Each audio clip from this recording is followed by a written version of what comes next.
someone end up taking the most priceless treasure that they can have in this life, our faith, and end up squandering it and losing it. You kept putting yourselves in situations where your faith gets tested. Try to understand what that means. You kept putting yourself in environments where you knew it was bad for you, but you said, no, I can handle it. I got this.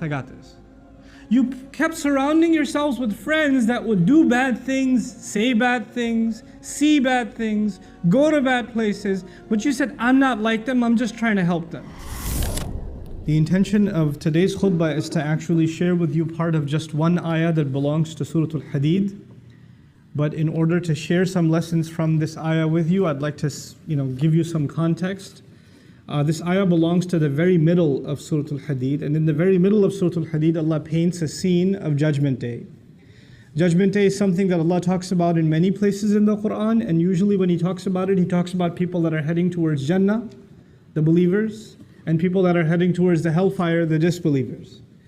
But this passage in particular is unique because Allah, instead of comparing believers to disbelievers, He compares believers to hypocrites. Allahumma la taj'alna minhum, may Allah not make us from them.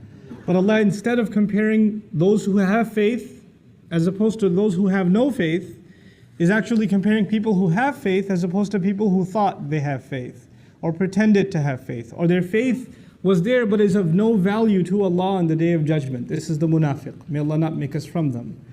But this is why this passage is of particular importance, because it tells us many things about how not to end up in that scene on Judgment Day.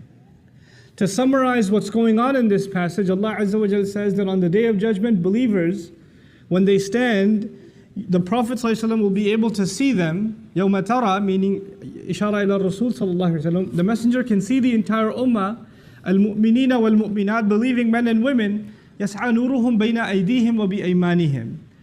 Their light is going to be coming out from right in front of them and from their right.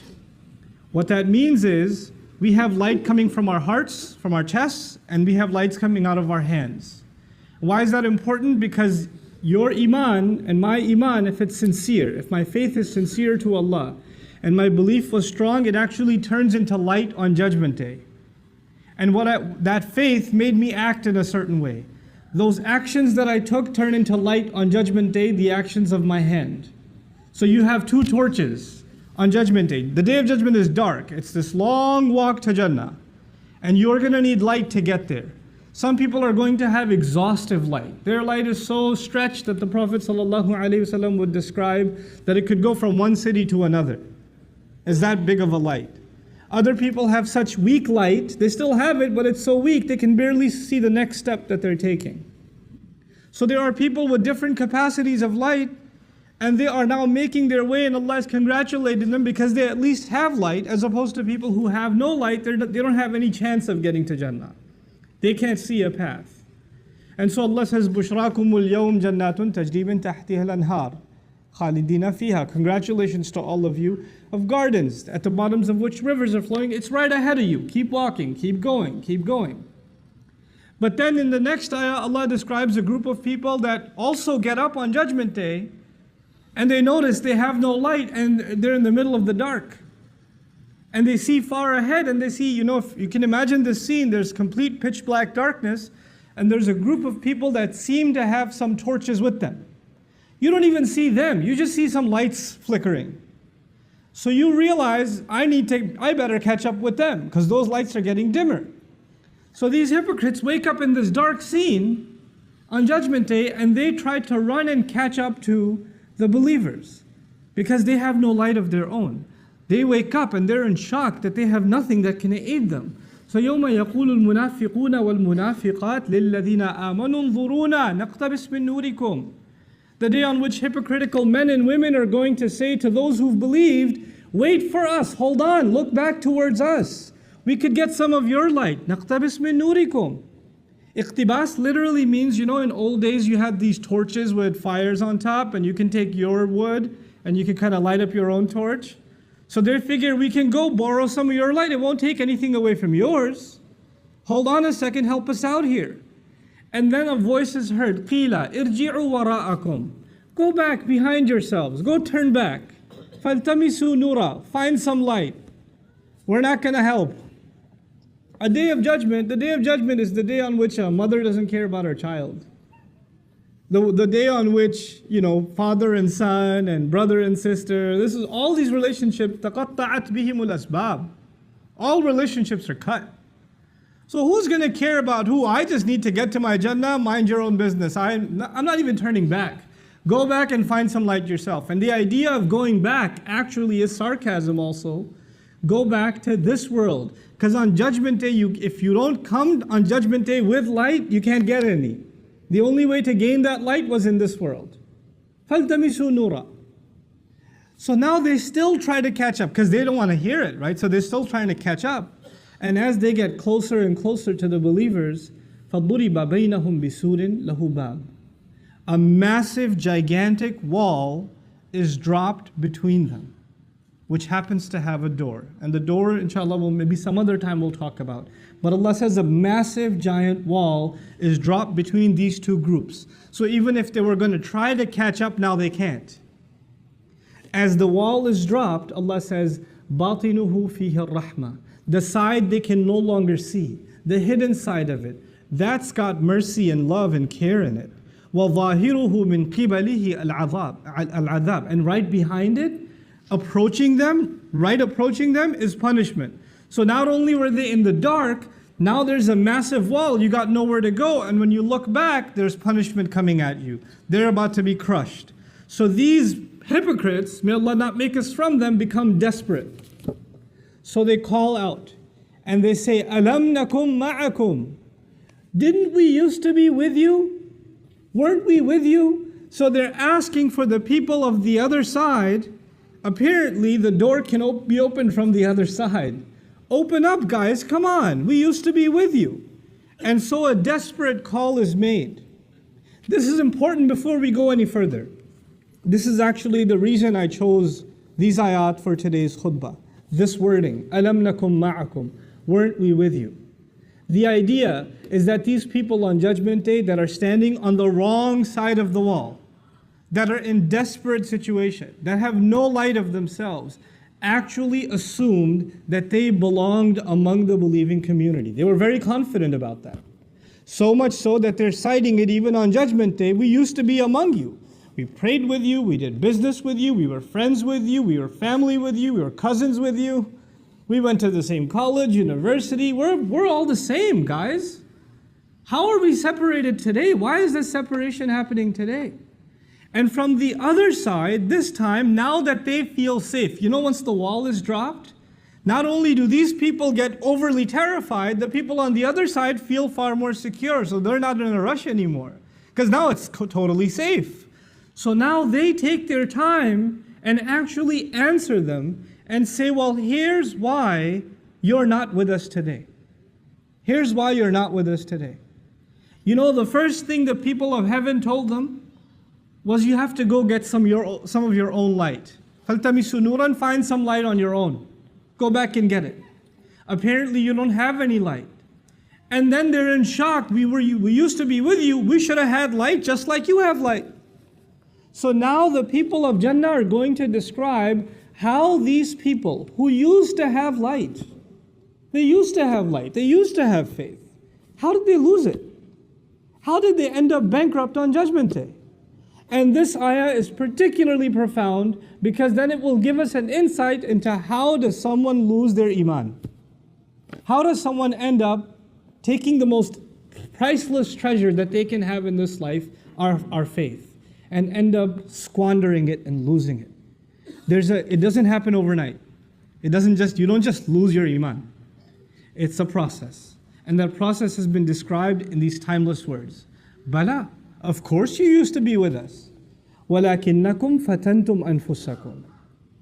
However, you put yourselves, I'll do a rough translation first and I'll explain. Number one, you put yourselves in fitna. You put yourselves in trial. Fatana in Arabic actually means to put something to the test. Fatana is also used when you test the purity of gold and you melt it and impurities come out. Gold doesn't go through an easy test. It goes through a painful burning test. The idea of fatantum anfusakum, there are many lessons associated with it. For the purposes of this khutbah, I'll highlight one of them. You kept putting yourselves in situations where your faith gets tested. Try to understand what that means. You kept putting yourself in environments where you knew it was bad for you, but you said, no, I can handle it. I got this. You kept surrounding yourselves with friends that would do bad things, say bad things, see bad things, go to bad places, but you said, I'm not like them, I'm just trying to help them. And you kept going back into those environments. You kept getting into gatherings and places and situations. You kept putting yourselves in those places assuming that it will not have any effect on you. It'll affect everyone else, but it won't affect you. You know, the first step wasn't that these people just became disbelievers. It was actually bad company. They put themselves in questionable circumstances. And they assume that it's not going to have an effect. You know, when you are, I'll give you a silly example, but it'll get the point across. If people do a lot of cooking at home, especially if you're a Desi household, you do a lot of cooking at home, the home smells like a lot of masala. But if you live there, you don't smell it. When somebody else walks in, especially if an Arab walks into your house, they feel like they're in some contaminated zone. It hits them really hard. But a couple of hours later, they're like, it's just oxygen now. You understand? When you first put yourself in a bad environment, you might feel it. You might feel, this isn't good. This is going to mess me up. I don't think I should be here. Your heart will feel uncomfortable. But if you keep putting yourself in that situation over and over and over and over again, guess what? It doesn't bother you anymore. Somebody who smells, stands next to a smoker for the first time is coughing and their eyes are burning. But if they start smoking themselves a year later, that just becomes their oxygen. They can't even breathe normally without smoking. It changes them altogether. The first problem was you surrounded yourselves in a bad environment. Fatantum anfusakum. What was the second problem? The second problem was watarabbastum. You kept procrastinating. Now what does that mean? That means you realized it's bad, and you also realized in your own conscience, I should change, but you told yourself, I'll change pretty soon, inshallah. I'm going to change. I know I have to change. I know this is bad. Just one more week and I'm going to be a different person. Man, just this semester, I got these messed up friends right now and I can't really make them upset, so I'm going to keep hanging out with them. But next semester, I'm totally doing a different schedule. I'm not going to be around these guys anymore. But let me ride out this semester. Just this one more month I'm doing this, just this one more weekend, just this one or two more party. Just one or two more drinks. That you keep telling yourself just a little bit more, and then people tell my favorite one, Ramadan is right around the corner. It's just 10 more months, 11 more months. Once Ramadan comes, man, I'll be totally different. And I plan to go to Hajj. Once I go to Hajj, you watch, I'm going to be a different person. But until then, just make dua for me. Tarabbastum. You didn't want to make a change today, right now. You assumed, not only are you putting yourselves in a bad environment, you're not ready to make a transformation right now. It's too much for you to be asked. You'd rather just stick it out. You'd rather just enjoy a little bit more. This is what tarabbastum. But you know what? And you assumed, by the way, this also has an assumption. The first assumption was it doesn't affect you. It doesn't have an impact on you, but it does. Something really bad becomes normal to you over time. You get desensitized. What is the effect of tarabbus, of holding off and holding off and holding off? Actually, you assume that you can put the brakes on at any time. And you can walk away from all of it whenever you want. I'm not addicted. I don't need this. I'm not hooked on it. I could just walk away whenever I feel like. The truth of it is, that's not the case. The longer you stay, the more addicted you become, and the more impossible you feel, it's impossible for you to get out of it. You're completely immersed. You're completely drowned.